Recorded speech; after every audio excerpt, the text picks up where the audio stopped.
नमस्कार, हमारे खास कार्यक्रम 5 का पंच में आपका स्वागत है। मैं हूं आपके साथ आसिफ खान। आज की चर्चा हम करेंगे उत्तर प्रदेश में इस बयान को लेकर, समाजवादी पार्टी के बयान को लेकर जो विवाद छिड़ा हुआ है उसको लेकर। समाजवादी पार्टी के सांसद रामजी लाल सुमन के विवादित बयान के बाद करणी सेना विरोध प्रदर्शन कर रही है और करणी सेना ने यह धमकी भी दी है कि अगर उन्होंने माफी नहीं मांगी तो फिर जो परिणाम होंगे उनके खिलाफ होंगे। इसके साथ ही आज उनके समर्थन में समाजवादी पार्टी के अध्यक्ष अखिलेश यादव ने राणा सांगा को लेकर गद्दार कहने वाले रामजी लाल सुमन से मिलने वो आगरा पहुंचे। आगरा में पार्टी के सांसद रामजी लाल सुमन से मुलाकात के बाद उन्होंने एक प्रेस कॉन्फ्रेंस की। भारतीय जनता पार्टी और योगी सरकार पर उन्होंने जमकर हमला बोला और इस दौरान उन्होंने विवादास्पद बयान देने के मामले में रामजी लाल सुमन का समर्थन भी किया। अखिलेश यादव ने कहा कि वो सपा के संविधान और सामाजिक न्याय के सिद्धांतों के पालन के लिए प्रतिबद्ध हैं। इसके साथ ही उन्होंने बीजेपी पर आरोप लगाया कि कहा कि उनके लोग समाज में तनाव और हिंसा को बढ़ावा दे रहे हैं। वहीं राजपूत समाज के बीच बढ़ते आक्रोश और करणी सेना द्वारा समाजवादी पार्टी के सांसद के खिलाफ किए गए प्रदर्शनों को लेकर चिंता व्यक्त की। उन्होंने यह भी कहा कि वो खुद को गोली मारने की धमकी का शिकार हो रहे हैं। उन्होंने कहा कि फूलन देवी जैसी गोली मारे जाने की धमकी उनको दी जा रही, जैसे फूलन देवी को गोली मार दी गई थी उसी तरह से उनको भी। ये टिप्पणी उन्होंने बीजेपी और योगी सरकार के खिलाफ की थी, जो उनके अनुसार लोकतंत्र और सामाजिक न्याय के लिए खतरे का संकेत है। इसके साथ ही अखिलेश यादव ने आगरा में पर्यटन और ताजमहल के बारे में भी चिंता जताई और कहा कि ऐसे विवाद और हिंसा की खबरों से विदेशी पर्यटक आगरा आने से डरेंगे। उन्होंने इस मुद्दे को विधानसभा चुनाव में गरमाने की बात भी कही और राज्य में कानून व्यवस्था की स्थिति को भी चुनौती दी। अखिलेश यादव ने आगे कहा कि उनकी पार्टी का विश्वास बाबा साहब अंबेडकर के संविधान में है और वो किसी भी प्रकार की छेड़खानी को या छेड़छाड़ को स्वीकार नहीं करेंगे। उन्होंने कहा कि पिछड़ा, दलित, अल्पसंख्यक समुदाय के मुद्दे को विधानसभा चुनाव के लिए एक प्रमुख मुद्दा बनाने की बात कही। उन्होंने कहा कि इस मुद्दे को हम विधानसभा में रखेंगे, चुनाव में रखेंगे, जनता के बीच लेकर आएंगे। जिस तरह से यहाँ पर कानून व्यवस्था है उससे माहौल खराब होगा। ताज नगरी है, यहाँ पर्यटक आते हैं, लेकिन इसी तरह का माहौल हुआ, कानून व्यवस्था खराब हुई तो फिर पर्यटकों की तादाद काफी कम हो जाएगी। उन्होंने रामजी लाल, जो समाजवादी पार्टी के सांसद, जिन्होंने संसद के अंदर ये बयान दिया था कि अब एक चलन हो गया, बार बार कहा जाता है कि मुसलमान बाबर की औलाद, तो साथ ही उन्होंने कहा था कि हिंदू किसकी औलाद है। ये उन्होंने विवादित बयान दिया था, जिसके बाद राणा सांगा को लेकर भी उन्होंने अपशब्द बोले। करणी सेना गुस्से में है, विरोध प्रदर्शन करणी सेना ने किया और साथ ही कहा कि अगर वो माफी नहीं मांगते हैं तो समाजवादी पार्टी को भी इसका खामियाजा भुगतना पड़ेगा। आर पार की लड़ाई करणी सेना और समाजवादी पार्टी की इन दिनों में दिखाई दे रही है। इन सबके बीच समाजवादी पार्टी के सांसद का समर्थन करने के लिए अखिलेश यादव वहां पर पहुंचे, मीडिया से मुखातिब हुए, तो क्या कुछ उन्होंने कहा वो भी आपको सुनाते हैं। ये सब इसलिए हो रहा है क्योंकि आज सामंतवादी और प्रभुत्ववादी, उनको पता है कि उनकी सरकार है और अगर इस तरह का काम करेंगे तो उन पर कोई कार्रवाई नहीं होगी।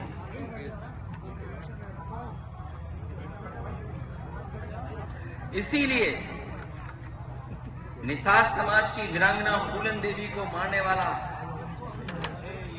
और किस तरह बोलने वाले लोग वहां शामिल हो, किस तरह ब्रॉडकास्ट किया जा रहा है आज के समय पर।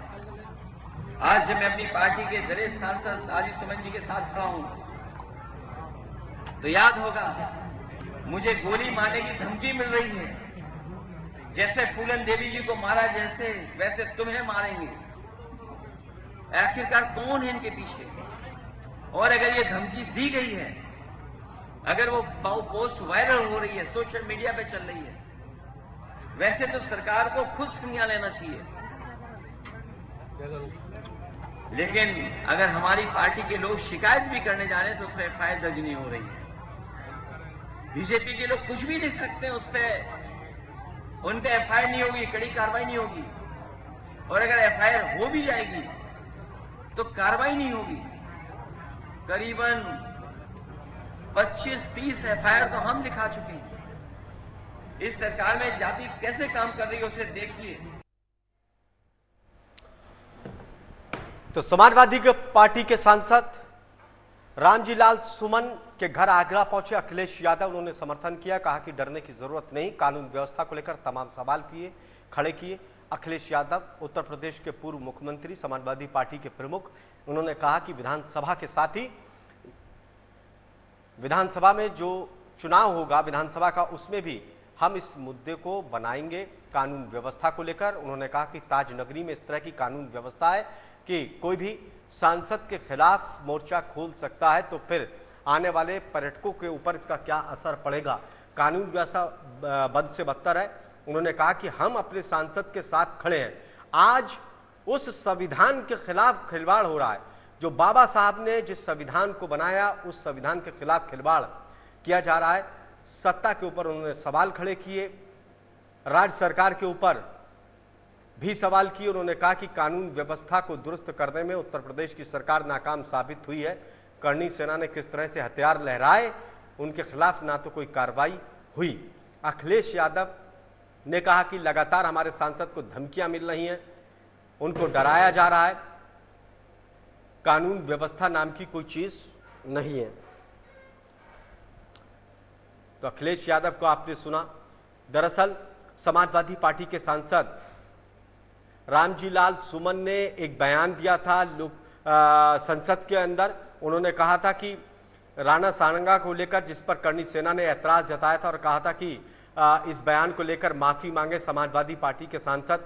हालांकि इस बयान को, जो उन्होंने बयान दिया था, इसको संसद की कार्रवाई से हटा दिया गया था। लेकिन फिर भी करणी सेना का कहना कि जब तक माफी नहीं मांगेंगे, जब तक वो माफ नहीं करेंगे समाजवादी पार्टी के सांसद को, और आने वाले विधानसभा चुनाव में समाजवादी पार्टी को इसका खामियाजा भुगतना पड़ेगा। ऐसा बयान दिया। उन्होंने कहा कि देश हित में काफी काम किए, देश का गौरव है राणा सांगा, देश के गौरव को उन्होंने बढ़ाया, ऐतिहासिक लड़ाइयां लड़ी और जीती, देश का मान बढ़ाया। लेकिन समाजवादी पार्टी के सांसद इस तरह का बयान देते हैं। और इस बयान की आलोचना होने के बाद अंबेडकर जयंती के मौके पर समाजवादी पार्टी के सांसद रामजी लाल सुमन ने फिर एक और बयान दे दिया। उन्होंने कहा कि कार्यक्रम को संबोधित करते हुए कि मस्जिदों के नीचे मंदिरों को खोजा जा रहा है, लेकिन अगर मंदिरों के नीचे खुदाई की जाए तो फिर बौद्ध के चिन्ह मिलेंगे। ऐसे में उन्होंने सवाल खड़ा किया कि क्या मंदिरों के नीचे भी खुदाई होनी चाहिए। साथ ही उन्होंने एक बार फिर से तंज कसा, इसको लेकर फिर विवाद खड़ा हो गया। एक के बाद एक विवादित बयान समाजवादी पार्टी के सांसद की तरफ से दिए गए। इस पर बातचीत करने के लिए 4 मेहमानों का पैनल मेरे साथ मौजूद है। डॉक्टर रोहित सक्सेना जी हैं, भारतीय जनता पार्टी के नेता। फिरोज खान है, कांग्रेस नेता। अजय फौजी जी हैं, समाजवादी पार्टी के प्रवक्ता। चंचल नादल जी हैं, राजनीतिक विशेषज्ञ। आप सभी का बहुत बहुत स्वागत है। डॉक्टर रोहित सक्सेना जी, शुरुआत आपसे। अखिलेश यादव जी का अपने मीडिया से मुखातिब हुए बयान भी सुना। समाजवादी पार्टी के सांसद के समर्थन में वो आज आगरा पहुंचे। उन्होंने कहा कि हम अपने सांसद के साथ खड़े हैं, ये बात उन्होंने कही। किस तरह से इस पूरे चीज को आप देख रहे हैं? बोलने मात्र देखिए, सबसे बड़ा दुख का विषय ये है कि देश के एक वीर सपूत पर कार्यकर्ता एक टीका टिप्पणी करता है, जिन्होंने 100 से अधिक युद्ध जीते, राम लोधी और जाने का परिचय से कैसे लोगों को उन्होंने हराया और उन्हें महाराणा सांगा की उपाधि दी। यदि ऐसे व्यक्ति पर आपके सांसद टिप्पणी करेंगे और आप उनका समर्थन करेंगे, तो मुझे लगता है यदि आप संविधान चिल्लाते हैं, सबसे पहले संविधान का हनन यही है कि देश के वीर सपूतों के खिलाफ आपके लोग इस तरह की भाषा का प्रयोग कर रहे हैं और आप उनका समर्थन कर रहे हैं। तो मुझे लगता है जिस जगह पे अखिलेश यादव जिस तरह के नेता हैं, ये एक पार्टी के लोगों को बहुत गलत तरह से एक उदाहरण प्रस्तुत कर रहे हैं। और आपने पिछले भी देखा होगा, कई बार ऐसा हुआ कि हिंदू देवी देवताओं को कुछ कहा गया, रामचरितमानस की जो है गति फाड़ी गई, उसमें भी अखिलेश जी ने उनका समर्थन किया। तो मुझे लगता है वे जो गैर संवैधानिक कार्य करने वाले लोगों का समर्थन करते हैं और संविधान की चिंता चिल्लाते हैं। अभी पीडीए को लेकर के भी मैंने देखा वहां उन्होंने बयान दिया। तो क्या पीडीए को लेकर जो मुर्शिदाबाद में जो पीडीए जिनके ऊपर हमला हुआ उनकी जाति उनके चीजों को जानने की अखिलेश जी ने कोशिश करी क्या? कम से कम आप जो चीजें बोल रहे हैं उनके तो टिके रहिए। राज्य बदलने के बाद आपके ख्यालात नहीं बदलने चाहिए। यदि आप किसी भी चीज पर आडलिंग हैं तो आडलिंग रहिए। कम से कम राज्यों को बदलने के साथ आपके प्रवक्ता आके कह रहे नहीं ममता बनर्जी पर विश्वास करिए, लेकिन भाजपा के किसी शासित प्रदेश में कुछ भी छोटी मोटी घटना हो जाए तो वहां आपका मुख्यमंत्री पर विश्वास नहीं करता, वहां आप पीडीए भी नहीं ढूंढने का, वहां आपको कोई दिक्कत भी नहीं होती। तो मुझे लगता है ये एक गलत तरह का उदाहरण प्रस्तुत कर रहे हैं इतने बड़े नेता होने। तो क्या डॉक्टर रोहित सक्सेना जी आपको क्या लग रहा है, किसको खुश करने के लिए वो समर्थन देने के लिए गए या उन्होंने बयान दिया तो अखिलेश यादव ने? किसको साधने की कोशिश कर रही समाजवादी पार्टी? अखिलेश यादव जी को एक चीज और समझ लीजिए, वो मौके के हिसाब से राजनीति करें, और ये अभी से नहीं, जब मुख्यमंत्री रहे तब भी आप देखिए, यदि कभी हिंदू मुस्लिम सामने होते थे, जिसका आपको मुजफ्फरनगर का दंगा बहुत अच्छे से पता होगा कि क्या हुआ था, तो वहां वो एक पक्ष का समर्थन करने लग जाते हैं। फिर यदि कभी मुस्लिम और यादव आमने सामने होते हैं तो किसी और पक्ष का समर्थन करने लग जाते हैं। तो वो समय के हिसाब से अपनी रणनीति तय करते हैं, कहाँ उनको फायदा हो रहा है। उनकी राजनीति का कोई थंब रूल नहीं। वो यहाँ तो पीडीए का समर्थन करने के लिए पहुंच गए, लेकिन मुर्शिदाबाद को गए, ये भी पीडीए को लेकर के उन्होंने कुछ नहीं कहा कि भाई इतने पीडीए के लोग वहां मारे गए, 400 हिंदू अगर परिवार वहां पलायन, 500 हिंदू परिवार अगर पलायन कर गए तो कितने पीडीए को जानने की कोशिश भी नहीं करी। तो वो सत्ता के समय के हिसाब से अपनी राजनीति करते हैं। चलिए अजय फौजी साहब इसका जवाब देगा। अजय फौजी साहब, आपने सुना डॉक्टर रोहित सक्सेना जी ने इस तमाम सवाल खड़े किए कि वक्त के हिसाब से अखिलेश यादव अपनी रणनीति बनाते हैं, उनको वोट बैंक साधते हैं, इसके अलावा कुछ नहीं। क्या कहेंगे? क्योंकि मैं आपको बता रहा हूं, भारतीय जनता पार्टी के प्रवक्ता हैं वो, उनको मैं बता रहा हूं कि इतिहास को खोलने की शुरुआत, इतिहास के पलटने का शुरुआत तो भारतीय जनता पार्टी ने किया। हमने और समाजवादी पार्टी ने उसका जवाब दिया। मैं फिर यही चीज भारतीय जनता पार्टी के प्रवक्ता से बोल रहा हूं, आप इतिहास वो पढ़ो और पढ़ाओ जिससे समाज का फायदा भला हो। आप इतिहास वो मत पढ़ो और पढ़ाओ जिससे समाज का विनाश हो, विकास ना हो, विनाश हो। वही ये कर रहे हैं। हमने उसका जवाब, जब ये जवाब पूछते हैं तो हमने उसका जवाब दिया। तो हमने जब जवाब दिया तो ईटा पत्थर तलवार से लड़ने के लिए करनी सेना के लोग भारतीय जनता पार्टी की शर से आ रहे हैं। वो सड़क से लेकर, ये कौन सा इतिहास है अजय फौजी साहब? क्या आपके सांसद कह रहे हैं कि हिंदू किसकी औलाद है? किसकी?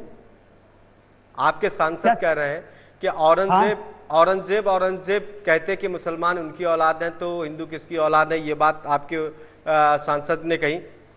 तो सदन में जब ये बात उन्होंने कही थी तो सदन में इसका जवाब क्यों नहीं लोग दिए? ये सड़क पे क्यों देने बात आ गई?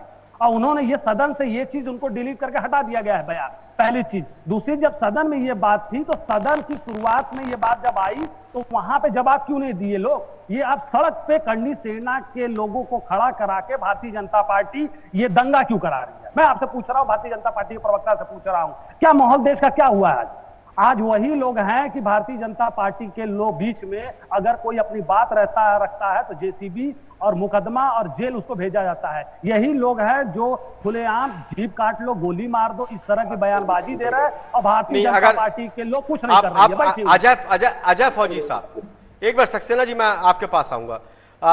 अजय फौजी साहब, अगर आप कहते हैं कि बीजेपी करती है मंदिर की और मस्जिद की बात, तो आपके सांसद भी कह रहे थे कि अगर मंदिरों को खोदा जाएगा तो उसके नीचे बौद्धों के चिन्ह निकलेंगे।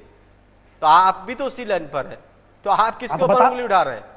तो बता तो रहे हैं, बात तो आप सुन लीजिए कि जब ये मस्जिद मंदिर और जब खोदना उखाड़ना शुरू किए हैं तो मैं कह रहा हूं कि आप और साल पहले चले जाइए और मंदिरों के नीचे भी खोलिए तो बहुत निकल आएगा। तब ये क्या कह रहे हैं? तब ये पीछे हट जा रहे हैं। अगर इनको इतना ही मुसलमानों से नफरत है, देखिए देश में हिंदू मुसलमान सिख ईसाई सबने मिलकर देश को आजादी कर लिया था, यह है ना। लेकिन अब जब जी खा रहे हैं सब लोग शांति से, तो ये क्यों हिंदू मुस्लिम कर रहे हैं? अगर इनको इतना ही दिक्कत है मुसलमानों से तो अंग्रेजों के बनाए हुए चीजों को भी ये तोड़ के गिरा दे। क्यों नहीं वो तोड़ रहे हैं? क्यों नहीं गिरा रहे हैं? तो उसी लाइन पे क्या एक मिनट अजय फौजी साहब, आप भी उसी लाइन पे तो चलना हट कहा रहे हैं।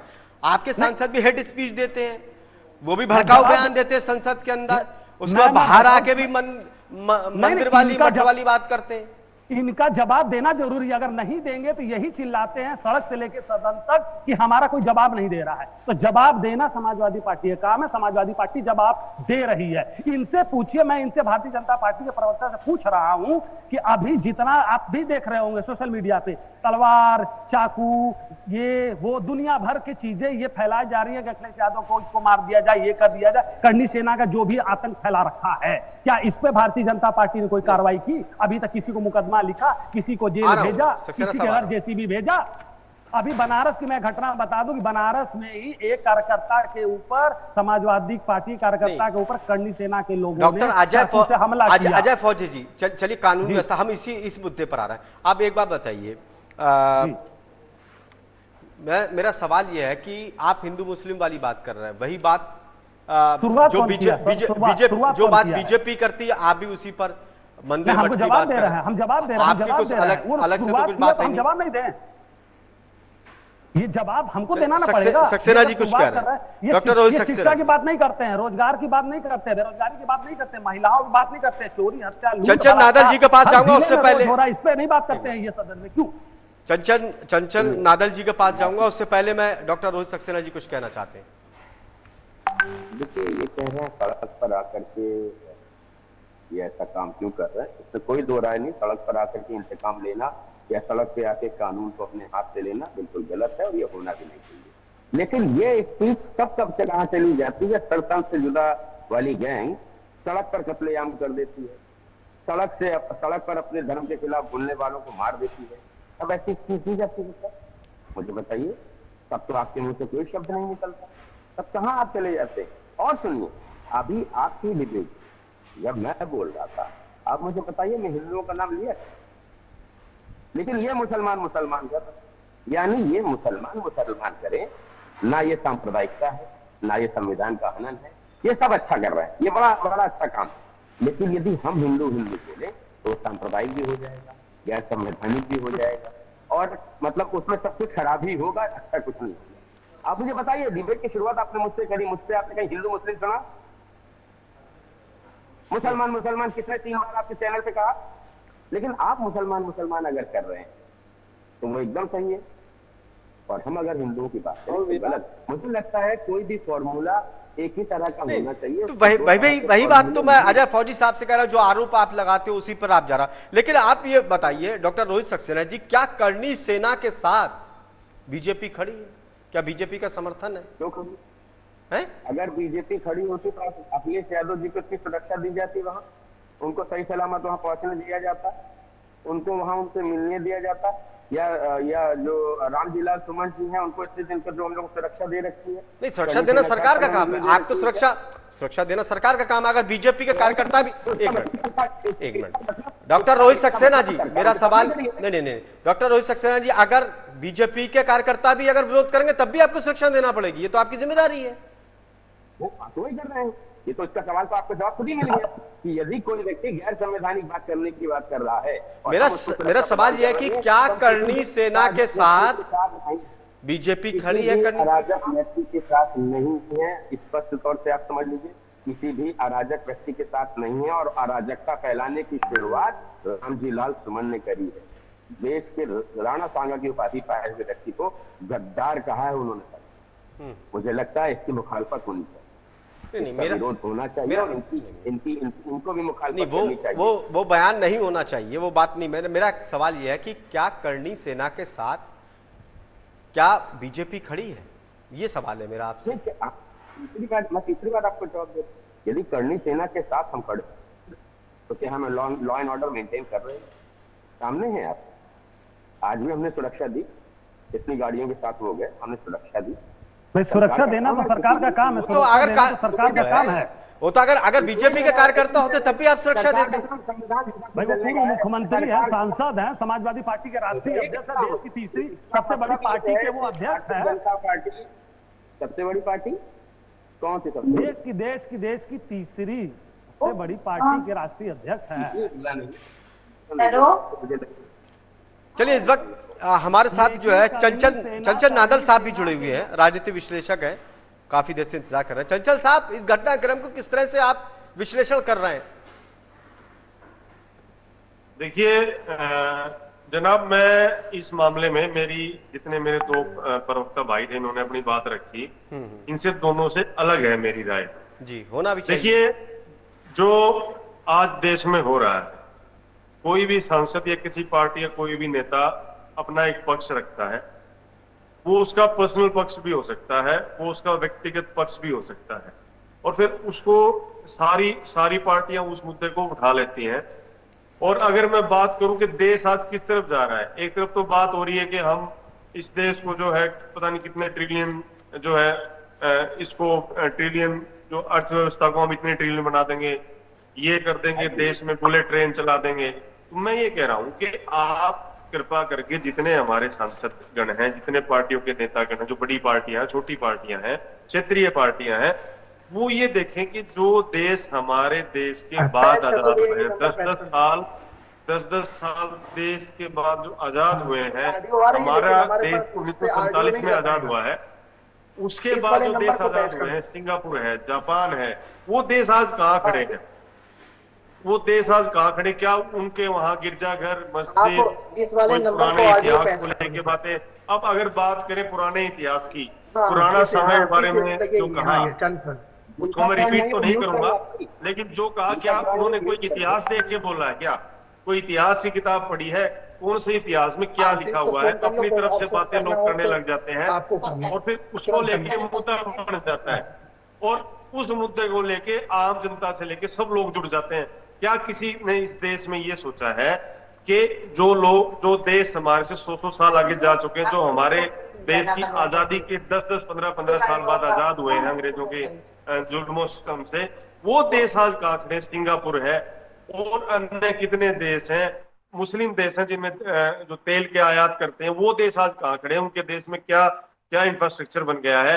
वो क्या कहाँ खड़े? यूरोपियन कंट्रीज हैं, वो आज कहाँ खड़ी हैं? हम लोग जाते हैं वहां, हमारे सांसद लोग जाते हैं, घूम फिर के आ जाते हैं, वहां से लाते कुछ नहीं है, आके फिर वही मंदिर मस्जिद गिरजाघर गुरुद्वारा। लेकिन एक बात है, लेकिन चंचल साहब एक बात तो है, आप कह रहे हैं कि व्यक्तिगत बयान भी हो सकता है, व्यक्तिगत विचार भी सांसद के हो सकते हैं, लेकिन जब बिल्कुल लेकिन जब कोई सांसद होता है और वो भी अगर संसद में बोल रहा है, तो उसके व्यक्तिगत विचार कैसे हो सकते हैं? एक सांसद हो आप प्रतिनिधि हो, एक पार्टी के आप प्रतिनिधित्व कर रहे हो, संसद में आप बोल रहे हैं, सबसे बड़ी पंचायत में बोल रहे हैं, और फिर आप कह दो व्यक्तिगत तौर पर बच नहीं सकती पार्टी भी।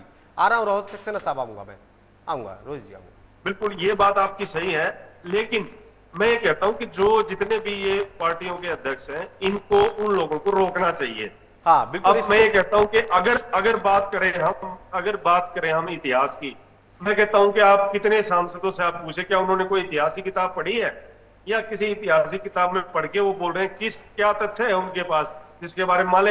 ये तो चलो अब की बात, इससे पहले भी बहुत सारी बातें ऐसी हुई हैं जो हमारे पुराने रणयोद्धा रहे हैं, जो हमारे पुराने जो महापुरुष रहे हैं, उनके बारे में कोई भी कुछ ही बात बोल देता है। बात सांसद या प्रतिनिधि या किसी भी पार्टी के नेता से इस तरह की उम्मीद की जाती कि बयान दे या बात करे इस तरह की, देश को जोड़ने की, लोगों के दिलों को जोड़ने की, दिलों को तोड़ने की नहीं, समाज को तोड़ने की नहीं होना चाहिए। डॉक्टर रोहित सक्सेना जी, आपसे जवाब लूंगा, बस थोड़ा सा इंतजार कर लीजिए। अमित तिवारी जी भी हमारे साथ जुड़ गए, कांग्रेस के नेता। अमित तिवारी जी, आपका बहुत बहुत स्वागत। इस घटनाक्रम को आप किस तरह से देख रहे हैं? हालांकि समाजवादी पार्टी और करणी सेना का मामला है, हालांकि समाजवादी पार्टी का कहना है कि करणी सेना को पूरी समर्थन बीजेपी की तरफ से दिया जा रहा है, ये उनका आरोप है। आप इस घटनाक्रम को किस तरह से देख रहे हैं? देखिए अर्शिफ भाई, आवाज आ रही है? जी आवाज आ रही है आपकी, बहुत साफ आ रही है। देखिए, बस हम इतना कहना चाहते हैं कि इसके महापुरुषों पर अगर हम टिप्पणी करके राजनीति करना चाहते हैं, या हम कहें कि देश के कानून को हाथों में लेकर के हम देश पर हुकूमत मतलब शासन चलाना चाहते हैं या अराजकता फैलाना चाहते हैं, तो ये देश के विकास के लिए मुनासिब नहीं होता।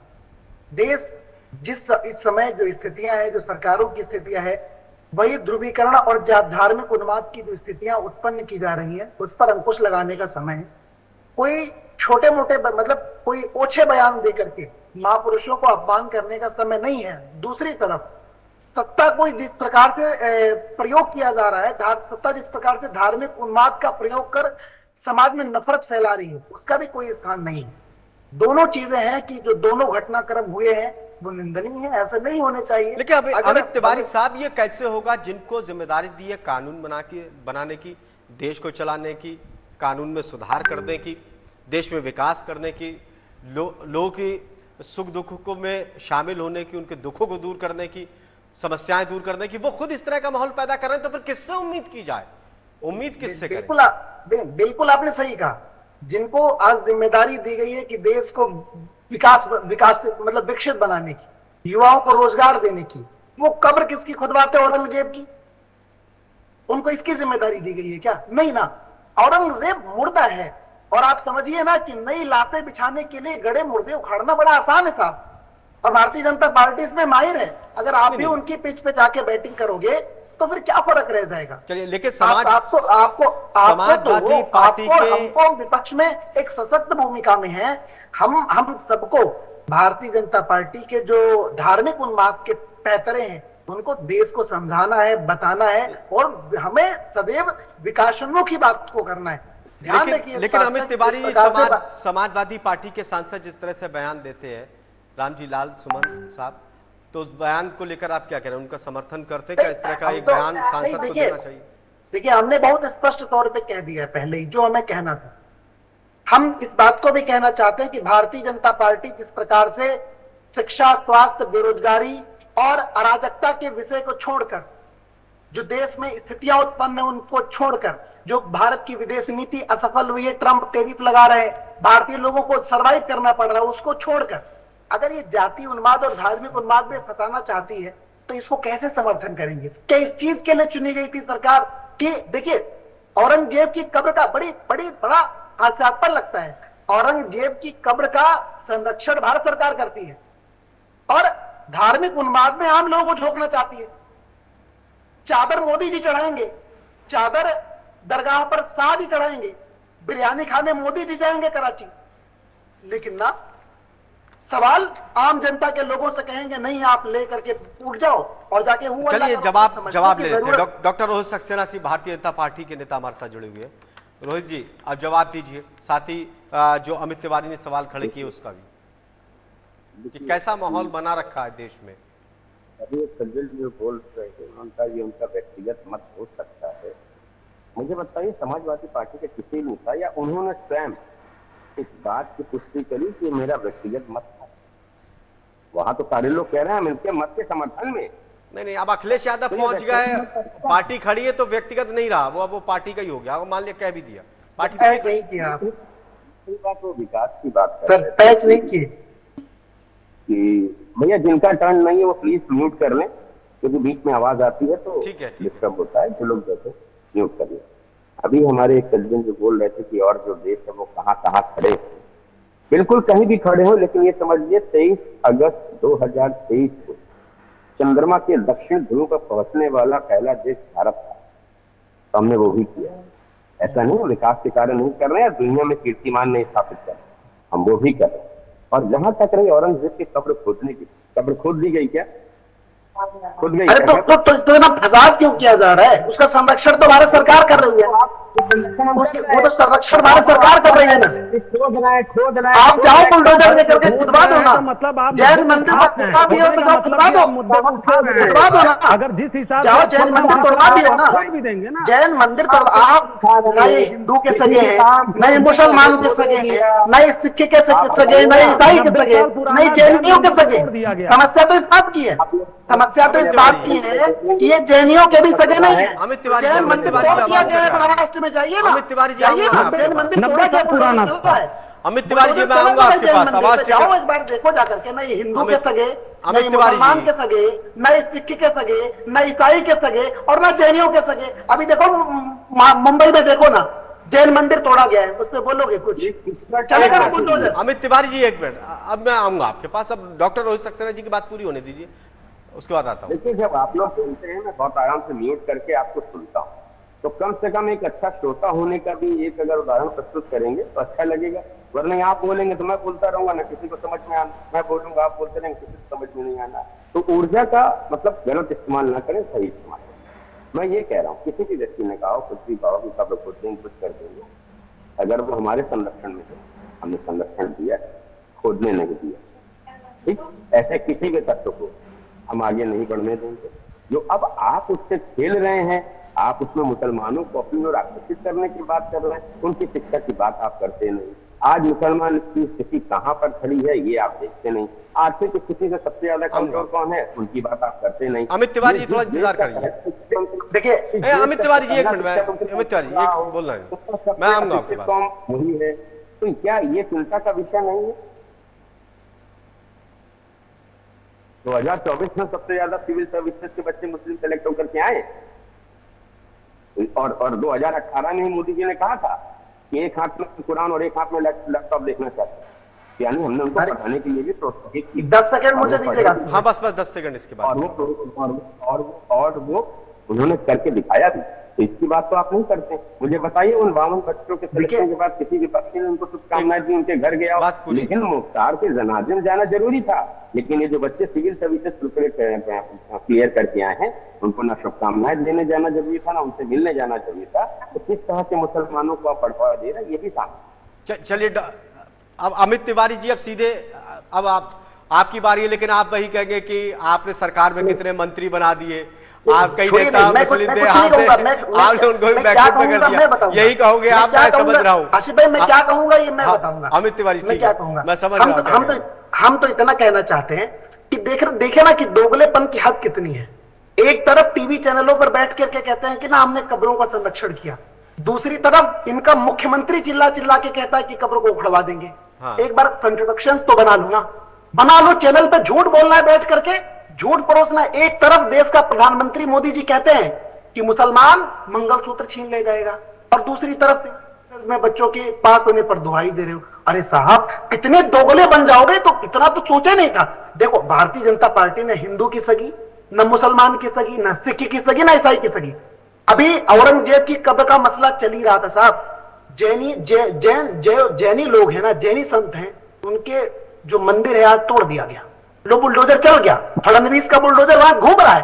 अब बताओ ना किस मुंह से दिखाओगे देश को चेहरा कि न हिंदू के हो सके, न मुसलमान के हो सके, सिर्फ सत्ता के थे, सत्ता के ही रह गए। चलिए इसका जवाब। कहां तक सत्ता की नीचता में गिरोगे साहब? चलिए आने की जितनी कौन कर रहा है तो दिख रहा है। बताओ ना, छोड़िए ना। आज बात कर लो ना मुंबई में औरंगजेब की कब्र को संरक्षित करो। आपके पास अरे सुनिए ना, आपके पास जवाब दे दो ना। वो मंगलसूत्र कौन छीन रहा था? वो मंगलसूत्र कौन छीन रहा था? कौन छीन रहा था? कौन छीन रहा था भाई? कौन छीन रहा था? जैन मंदिर किसने तोड़ा? काशी में हजारों मंदिर किसने तोड़े? इतना तो औरंगजेब ने भी नहीं तोड़ा। काशी में इतने मंदिर तो औरंगजेब ने भी नहीं तोड़े। आ रहा हूं मैं आपके पास, आऊंगा इसके बाद। चलिए अजय फौजी साहब कुछ कहना चाहते हैं, उनके पास जाओ। जी मैं ये कहना चाहता हूं, भारतीय जनता पार्टी के प्रवक्ता हैं। 10 साल से अगर भारतीय जनता पार्टी की सरकार है, तो 10 साल से पहले सरकार जो थी, सुई से लेके जहाज तक तो वो बनाए लाए। ये 10 साल से जब ये आए हुए हैं, तब से ये हिंदू मुसलमान सिख ईसाई का पंचायत शुरू किए हुए हैं। पहले सुन लीजिए मेरी बात। आप ही से जवाब लूंगा मैं, डॉक्टर रोहित जी, आप ही से जवाब। जब से आपकी सरकार आई है, तब से आप हिंदू मुस्लिम सिख ईसाई कब्र उखाड़ो, बनाओ, फेंको, तोड़ो, ये कर रहे हैं। इसके अलावा आपने आज तक कुछ नहीं किया। अगर इसी सदन में आपको बोलना था, इसी सदन में आपको बोलना था, रोजगार के बारे में बोलते, शिक्षा के बारे में बोलते, महिलाओं के बारे में बोलते, अपराध के बारे में, अजय फौजी साहब तमाम मुद्दे पे। अजय फौजी साहब, आपके सांसद भी तो यही कर रहे हैं। मेरी बात सुन लीजिए, मेरी बात। प्रधानमंत्री मोदी जी के क्षेत्र में हूं मैं, बनारस का रहने वाला हूं। सबसे ज्यादा सुरक्षित और सबसे ज्यादा विकास तो देश के प्रधानमंत्री नरेंद्र दामोदर दास मोदी जी का होना चाहिए। लेकिन पूरे भारत में अगर देखा जाए तो सबसे ज्यादा खराब स्थिति बनारस में है। कहिए तो मैं उंगली पे गिना दूंगा। हर रोज नाबालिग बच्चों के संग बलात्कार हो रहा है, हत्याएं हो रही हैं। सड़क, ये प्रधानमंत्री मोदी जी बनारस आते हैं तो मालूम है क्या करते हैं? विकास के नाम में चाइना की लाइट खंभों में लपेट देते हैं और सड़क पे ऊपर एक लेयर बनाते, कहते हैं बस मन की बात हो गई। मन की बात से रोटी कपड़ा मकान नहीं बनेगा।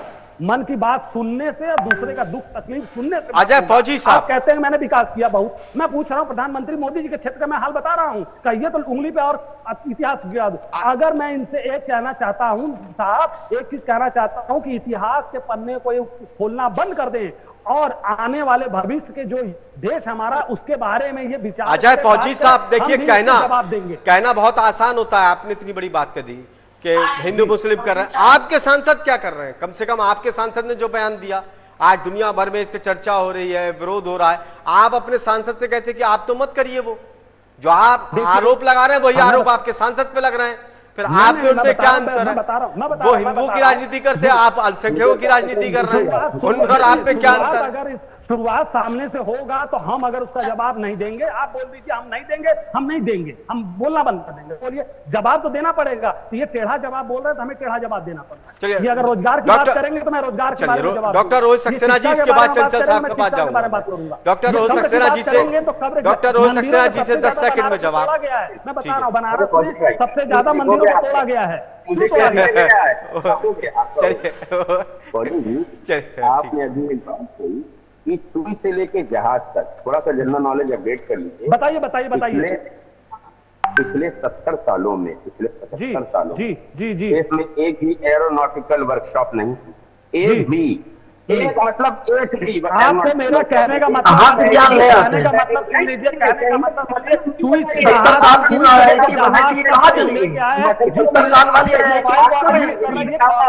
साल में एमएनआईटीज किसको भेज देंगे साहब? मत कहिए कहाँ पे 70 साल की पूंजी 10 वर्षों में भेज दी है। 70 साल की पूंजी 10 सालों में भेज दी है।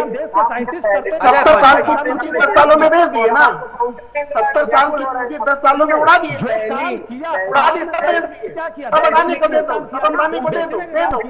सबकी आवाज टकरा रही है। सब कुछ छोड़ दो। अजय फौजी साहब रुकिए ना, डॉक्टर रोहित सक्सेना जी का जवाब ले लेते हैं। फौजी साहब बोल लेने दीजिए, परेशान मत होइए। पहली एरोनॉटिकल वर्कशॉप जेवर में बन रही है, तो कम से कम चैनल में कुछ भी हवा में और वो व्याकुलता में बोलने से पहले ये ध्यान रखना चाहिए कि जो इंसान चल सके। आप ये सोचिए देश में 70 साल में बने जो संसाधन थे, मशीनरी थी, सब तो बिक गई, ये हमको बताइए, सब बिक गई, सारी बिक गई साहब, और 10 साल में बना भी नहीं पाए। होता है और जो बोल रहा है उसी का जवाब दे रहा हूँ। हाँ, तो जो चीज है पूछ रहा हूँ वो बताइए ना। आप एयरपोर्ट चलिए हो गया आप दोनों का। रोहित जी, अजय जी, एक चंचल साहब कुछ कहना चाहते हैं, राजनीतिक विश्लेषक, उसके बाद अमित जी आपके पास आ रहा हूँ। अमित जी के पास आ रहा हूँ। चंचल साहब, हम मुसलमान का पक्ष नहीं ले रहे हैं। अजय फौजी साहब, अजय फौजी साहब, अजय फौजी साहब बोल रहे हैं, अजय फौजी साहब, और भी लोग हैं। चंचल साहब कुछ कहना चाहते। चंचल साहब, चंचल जी आप कुछ कहना चाह रहे थे। मैं ये कह रहा हूं कि अभी ये जो मेरे साथ में डिबेट कर रहे हैं मेरे भाई, मेरे मित्र जो हैं, ये भी मतलब उसी बात पे आके डिबेट पे उतर आए जिस बात पे जो है इनके सांसद या जिसने भी जो बात कही है। मैं ये कह रहा हूं कि क्या ये जो सांसद जितने भी हमारे हम चुन के भेजते हैं, क्या वो लोकसभा में जाके किसी डाटा पे बात करते हैं कि आगामी देश में बेरोजगारी को दूर अजय फौजी साहब, अजय फौजी साहब, करने के लिए सरकार को क्या करना चाहिए, शिक्षा को बढ़ावा देने के लिए सरकार को क्या करना चाहिए? आप देखिए आज के दिन जो शिक्षा है वो कितनी महंगी हो गई है, आम आदमी की पहुंच से बाहर होती जा रही है शिक्षा और स्वास्थ्य दोनों। एक व्यक्ति बीमार हो जाता है, उसका कम से कम लाखों रुपए में पीछा छूटता है हॉस्पिटल से, सरकारी अस्पतालों में सुविधाएं नहीं है। तो क्या ये किसी पुराने अपने इतिहास के जो हमारे महापुरुष रहे हैं, चाहे कोई भी किसी भी धर्म से किसी भी जात से रहा है, क्या उसको किसी को गद्दार कहने से या किसी को नीचा दिखाने से क्या ये शिक्षा में सुधार हो जाएगा? बिल्कुल, देश का विकास, क्या स्वास्थ्य को लेकर कोई बात हो जाएगी आज के दिन? तो खान साहब, मैं ये कह रहा हूं कि जितने सांसद, जितने पार्टी के वरिष्ठ नेता, चाहे वो सांसद भी नहीं है, चाहे वो एक सामाजिक कार्यकर्ता है, उनको बात करनी चाहिए कि हमारे देश में कारोबार किस दिशा में जा रहा है, चाइना कहां पहुंच गया है, अमेरिका कहां पहुंचा हुआ है, अन्य देश जो सिंगापुर है, छोटे छोटे देश हैं, वो कहां पहुंचे हुए हैं, क्या उनकी क्या नीतियां रही हैं, जिन नीतियों को लेके वो इतनी तरक्की कर रहे हैं, क्या उनके यहाँ भी ऐसे झगड़े होते हैं? जो हमारे यहाँ झगड़े होने लग रहे हैं कि भाई फलां मस्जिद का ये हो गया, फलाना ने मंदिर तोड़ दिया, उसने गिरजाघर में जा घुसा, ये किस लिए हो रहा है? क्या हमारे सांसद, मैं तो ये भी कहूंगा कि एक कानून ऐसा पास करना चाहिए कि उसमें एक पढ़ाई की, इतना पढ़ा लिखा व्यक्ति ही संसद में आएगा। एक उठा के देख लीजिए, पता नहीं कितने परसेंट लोगों के, पढ़े लिखे भी तो वही कर रहे हैं फिर जाके, कितने परसेंट सांसद है हमारे जो जिनके ऊपर चंचल साहब केसेस हैं। एक माहौल बनाने के लिए पार्टी की लाइन होती है, उसी को लेकर, चाहे वो पढ़ा लिखा हो, चाहे वो कितना ही पढ़ा लिखा हो, काबिल हो, ना पढ़ा हो, उसको तो वही करना जो पार्टी की लाइन है, जो पार्टी का। अमित तिवारी साहब कुछ कहना? अमित तिवारी साहब, कहता हूँ कि जो लोग, सर आप वेट करिए, मैं बोल रहा हूँ भाई। रोहित सक्सेना जी, मैं आपके बीच में किसी के बीच में नहीं बोला, आप बोलिए, आपका समय आएगा, कोई ऐसी बात नहीं है। तो क्या मैं ये कह रहा हूँ कि इसके अलावा इंफ्रास्ट्रक्चर में देश में क्या हो रहा है? अब आंकड़े गिनवाने शुरू करते हैं, इतने 1000 किलोमीटर सड़कें बन गई, लेकिन क्या उन सड़कों से क्या विकास हो जाएगा? आप सड़कें बना दी, क्या सोच के सड़कें बनाई? अटल बिहारी वाजपेयी की मैं बात करता हूं, हमारे प्रधानमंत्री रहे, उन्होंने कहा था कि नहरों को नहरों से जोड़ो। वो किस लिए कहा था? कि हमारा 70% जो लोग हैं वो किसानी से जुड़े हुए हैं पूरे भारतवर्ष में। तो जब आप देखिए बिहार, एक बार बिहार डूब जाता है, कभी राजस्थान डूब जाता है, कभी हरियाणा में बाढ़ आ जाती है। अगर आप इसके ऊपर बात करिए, कोई सांसद जाके आवाज उठाए कि भाई नहरों को नहरों से जोड़ दीजिए ताकि किसानी हमारी बहुत आगे बढ़े किसानी हमारी। आज के दिन कभी प्राकृतिक आपदा आ जाती है। चंचल साहब बहुत ठीक, आप राजनीतिक दलों को आईना दिखा रहे हैं। नहीं, बिल्कुल बात ठीक है। अमित तिवारी, वक्त की कमी है। अमित तिवारी जी 10 सेकंड में बस आपका कमेंट्स चाहता हूं मैं, उसके बाद चर्चा को खत्म करेंगे। देखिए, बहुत स्पष्ट है कि देश के महापुरुषों का अपमान किसी को भी नहीं करना चाहिए, इससे हट के रहना चाहिए। दूसरी ओर भारतीय जनता पार्टी जाति और धार्मिक उन्माद से एकदम परिपूर्ण है। उसके वो न हिंदू की है न मुसलमान की है। हो गया, ये कह दिया आपने, सत्ता की है। ये बात पहले भी कह दी, हो गई। सिर्फ और सिर्फ सत्ता की है। और यही बात मैं पहले नहीं 10 बार कहूंगा, डंके की चोट पर कहूंगा, जिम्मेदारी के साथ कहूंगा कि भारतीय जनता पार्टी के रहते इस देश में विकास और रोजगार की जो गतिविधियां हैं, सबसे ज्यादा मौका आपको मिला था। कांग्रेस को सबसे ज्यादा मौका मिला था, इसलिए कांग्रेस के हिसाब से तो बहुत ज्यादा विकास होना चाहिए।